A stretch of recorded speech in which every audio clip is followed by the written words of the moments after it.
Some trades, Clippers, Lakers. Yeah, so let's just talk about. I feel like the Clippers are the most interesting team to talk about because they came short. They almost made the finals, Game 6. Yeah, Um, twice now.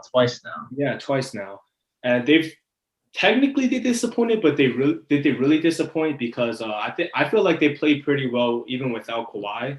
I didn't think they were gonna make it past Utah with Kawhi out, and then they took Suns to 6, which that was pretty impressive. That was pretty crazy. Yeah, that was pretty insane in my opinion. They got Reggie Jackson, Terrence Mann going off for them, like especially PG. Pandemic P. What happened? I don't know, man. If he didn't miss those last two free throws, it would have been Game 7, and maybe they would have won. That's all I'm gonna say. I feel like the big question for the Clippers is Kawhi gonna leave? Because like he came here like LA is his hometown, but he came to the Clippers strictly for business. He wants to win more championships. He wants to build his legacy. And the Clippers, he signed a 2-year extension with a player option, so he can decide whether or not he wants to pick it up. Yeah. Um, the Clippers, they didn't make it to the finals 2 years in a row. Second round exit last year. They got upsetted. So do you think Kawhi's going to leave, or is he going to give this team who didn't really play that bad but didn't succeed a second chance? The thing is, last year it was just atrocious shooting night on a game, especially during Game 7 for them. I think Kawhi and PG went for like 0 for 20 that night. In the fourth quarter. We're talking about the Game 7, right? Yeah, Game 7. I think they both went 0 for something. I don't know. It was so tough. I was watching that. They were breaking everything. And then this year, Kawhi got injured. I feel like it may play a part, like it's a lot of what ifs in the air, right? Like, oh, what if, last year they actually did well Game 7? Obviously, they probably would have, I don't know, go against the Lakers. Who knows? AD, LeBron was definitely a force to be reckoned with last year. But this year, they pushed a lot further without Kawhi, right? So, if Kawhi feels like, hey, this last year, he did sign a 2-year player option. So if he says, hey, this last year, this is my last year here. If we win a chip, we win a chip. I may think to resign, but if not, I'm gonna be starting looking for other teams that hopefully will give him another shot at the chip. But take his team to the promised land. But the thing is, before we even ask, is he gonna stay or where is he going? Like what are some good trades that you feel like they would be willing to even look at and consider before even deciding? Oh yeah, Kawhi, you're gonna go here. Right, like who you'd be willing to give Kawhi? For you, I know you said Kawhi's your top 2, top 3. Yeah. Yeah, top 3 NBA. Like top 3 is crazy. So now we're looking at teams who are like, hey, Kawhi can drop 40 on a good night if he goes off. I mean, drop 50 on a good night if he like goes off. The thing is, where would you put him in? Where would you put him at? He wouldn't want to go on a team that's either rebuilding. He wants to win now, right? So what is that? Oh, I just got a text. My bad. I was what the hell was that? But Kawhi, I feel like he would want another shot. I just feel like Kawhi would want another shot. Like you said, LA is his hometown, but I feel like they're gonna need more pieces, right? Are they gonna re-sign Reggie Jackson? Right? This year he did pop off the last 3 games for the Clippers. He was kind of sleeper. He was a sleeper. Like him and Terrence Mann were definitely sleeper. They were the X factors. Like you said, right? They did step up when they needed them the most. But I feel like they just might need another piece. And this is what I wanted to talk about because I was looking at, free agents. I just feel like they need a better big man. Zubac is good, but I feel like they need I don't know. I was considering, maybe trading I don't know, Zubac for Jarrett Allen, Zubac and someone for Jarrett Allen. I feel like Jarrett Allen and the Clippers would be a very, very good contender for a lot of teams out there, right? I feel like they got, Kawhi back, right?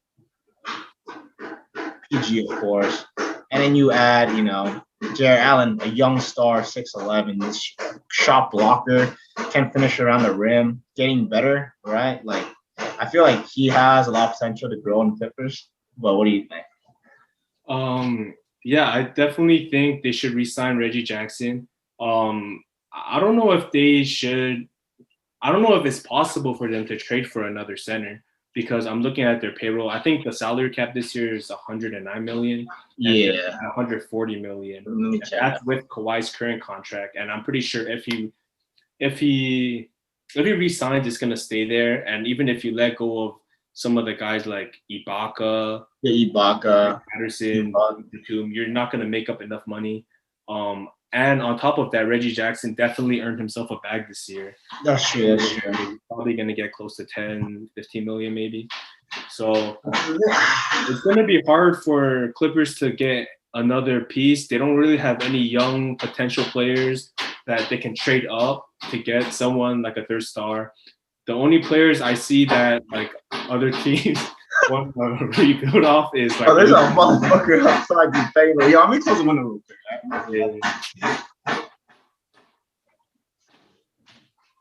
All right. Damn, bro, that shit was loud as fuck. God damn. All right, yo. I hear. What were you saying? What were you saying? Yeah, so like usually teams that want like a third that are looking to sell, right? They have a good player. Maybe a team like Washington, they want to like let's say they want to hit the reset button and they want to sell Bradley Beal. They want to sell Bradley Beal for like first round picks. They want to sell him for young players that are like solidified. That's true. The Clippers, they don't really have any young players that look like they could be an all-star or superstar in the future.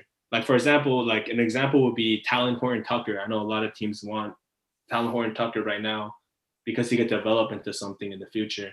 Yeah. I'm looking at the roster right now, and the only young player with potential, in my opinion, is Luke Kennard. That's about it. All their other Terrence Mann, of course. Yeah, Terrence Mann. I was gonna say Terrence Mann, man. You sleep on Terrence Mann. But all their other guys are so old. Like Beverly, I believe he's in his 30s. Morris, Cousins. Get rid of goddamn Beverly. I don't think a rebuilding team's gonna be like, oh my God, Zubac's gonna be our next Shaq or anything like that. So yeah, I don't really know what the Clippers can do, but they seem to do something good every year. I mean, last year, Batum was kind of a surprise. I thought he was done, but. You know, he signed a veteran minimum and he went crazy. I feel like the Clippers got all the right pieces. I feel like Kawhi out was just a big, big factor them not winning this chip this year. Because I feel like they definitely had the chance, you know, because I feel like they could have beat the Suns, you know. So you think Kawhi's going to run it back then if you think it was I feel like he might. I mean, if I was Kawhi, I would definitely run it back. My team got hella far, you know, without me. And I feel like LA is my hometown. So I would run it back with them. However, if you know things don't go the way you know happens, all right, well, move on. You know, it's all business, right, Katie? Fucking snake.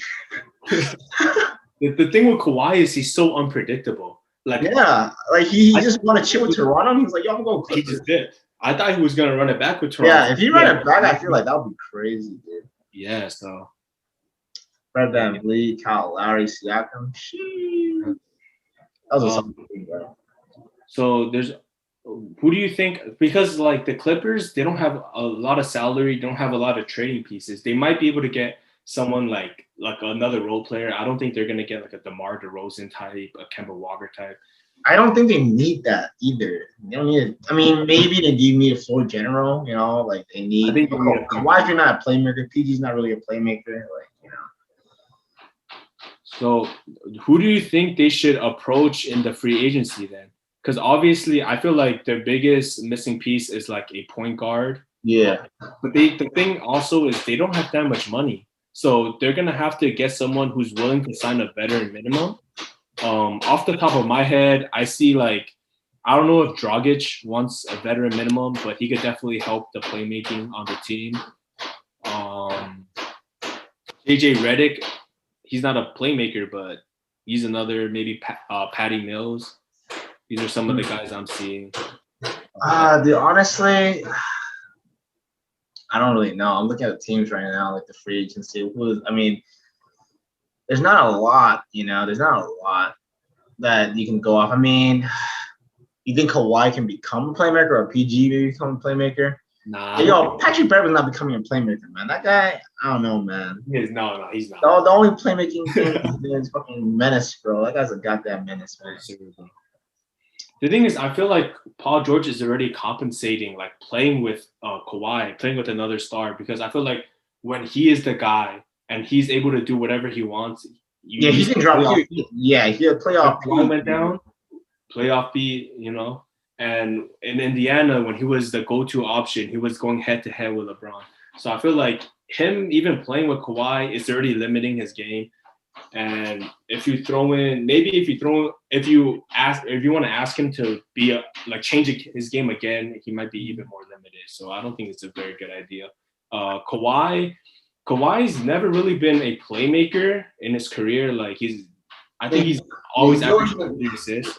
But the thing is, I believe it was the Mavs series, the last couple games. Didn't he get like a triple double? He got 10 assists, 9 assists. So there is playmaking potential there. But I still think they should just get another point guard, someone to do what I guess they expected Rondo to do, but Rondo didn't. Yeah, I think they just need someone to bring the ball up. I think we were talking, maybe potentially sign Lonzo, but Nah, teams are offering Lonzo like 20 mil. Like, they can't afford Lonzo. Right now I see Rondo's getting paid 7.5. Ibaka's being paid 9. Like, what the hell, man? Yeah, but Lonzo's on his rookie deal still. So there's teams like, I know Chicago, New York, they're for sure gonna throw him like 20 mil. There's no way Lonzo's gonna go. Maybe he wants to get revenge on the Lakers. Say fuck it. That's dumb.